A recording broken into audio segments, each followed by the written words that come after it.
Hello and good morning. Every year, over 100,000 teenagers get pregnant, and most of them go on to have their babies. But how can a schoolgirl cope with the pressures of motherhood? Tammy, are you pressured to get married? Either Elizabeth? Well, not from my immediate family, but certainly sort of various grandparents and aunts, etc., crawled out of the cupboard to start saying, oh, when are you going to get married, when are you going to get married? How old were you? I was 18 when I was pregnant.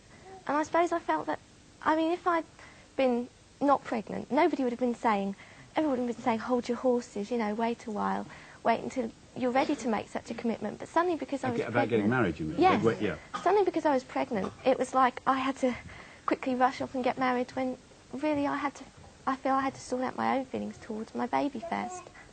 I work with young girls who are struggling on their own and for various reasons can't go home to families and things like that, and they find it very difficult, and they still want to be teenagers and still want to go out, and yet they've got this responsibility which they didn't realise what it was going to be like. I think one of the problems is it's not the teenage mothers themselves who are at fault, it's the fact there's so much pressure on them, particularly financial pressure, particularly since the new Social Security Act came in. I mean, yes, I very much. discovered that. It just discriminates the whole time. If you're under 16 and you're pregnant, then you're entitled to nothing. You get child benefits, £7.25 a week to support the pair of you. I mean, it's a terrible, terrible pressure. Yeah, definitely. On the supporting the pressures once you're actually pregnant. I think teenage mothers can make really good mothers, but they do need lots of support, and they now get less support than they have over the last few years. Benefits for teenagers have been cut, and 16 and 17-year-olds aren't even eligible for income support.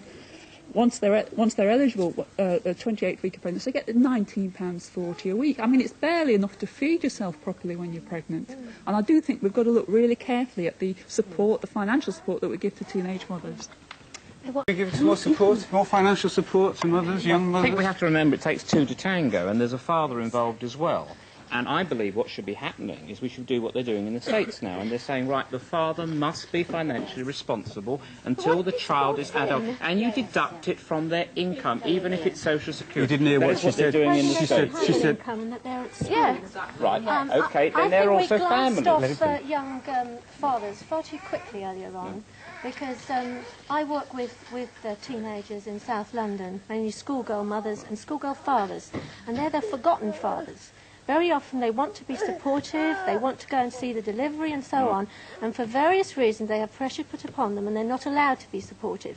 Either because perhaps the parents of the girl want to sort of scapegoat the boy and push him away, or because in the past even hospitals didn't allow these boys to go in and help with the antenatal care. Now they are. But, I mean, when you've got a young boy who wants to be supportive and wants to be a father, and you have to remember the emotional side of it as well, that young girls very often get pregnant because they need a child who will love them. Well, fathers do as well, and they often then can't have that. I agree with all that. And they're often at school, and then they can't get jobs. I agree with all that. All I'm saying is that he still has the responsibility, and he has to be able to provide for his child. It's not just the mother's child. Sometimes and you in can't fact, even provide for in yourself. no, in fact, then there are also things called families, and both families should be involved and should be supported as well. You cannot. Elizabeth.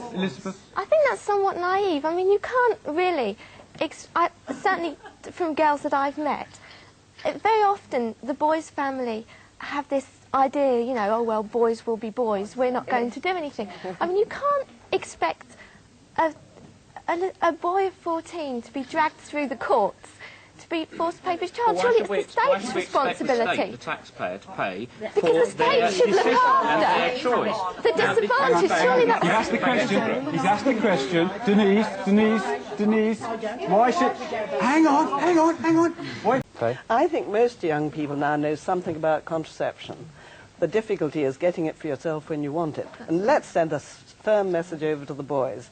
On the whole, get yourself acquainted with condoms, know how to use them if you need them. Used to be, I'm come from the States, and there used to be that if you weren't a certain age, you couldn't get contraception without your parents' consent. And so you're not going to go to your mom, can you come down to the Family Planet Clinic with me so I can get my pills this month? Yeah, there is one stage further back than that. I mean, if you have good personal and social education in school and at home, you will actually be taught that you have choices and that you can actually say no.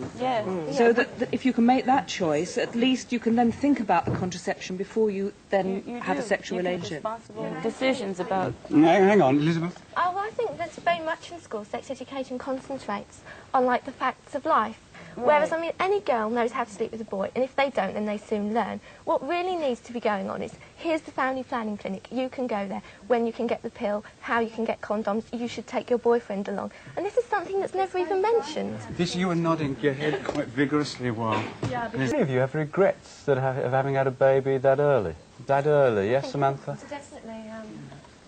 I mean, we were lucky that we had a house, but I definitely, if I had my time again, would have waited. Why?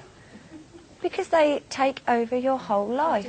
You are trapped in the middle of the night. Wendy. I think that's I regret getting married so young.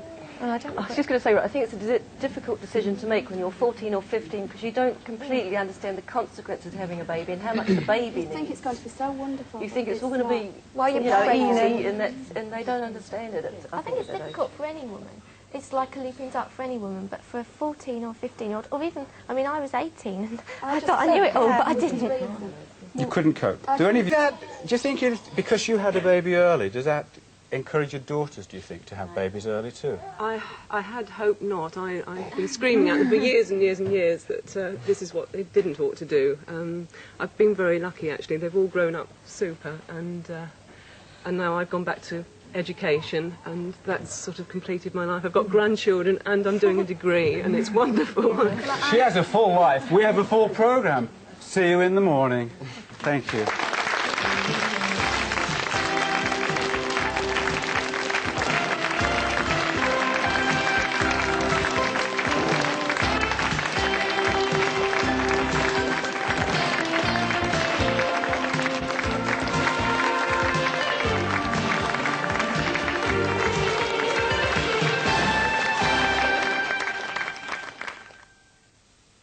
Our junior hospital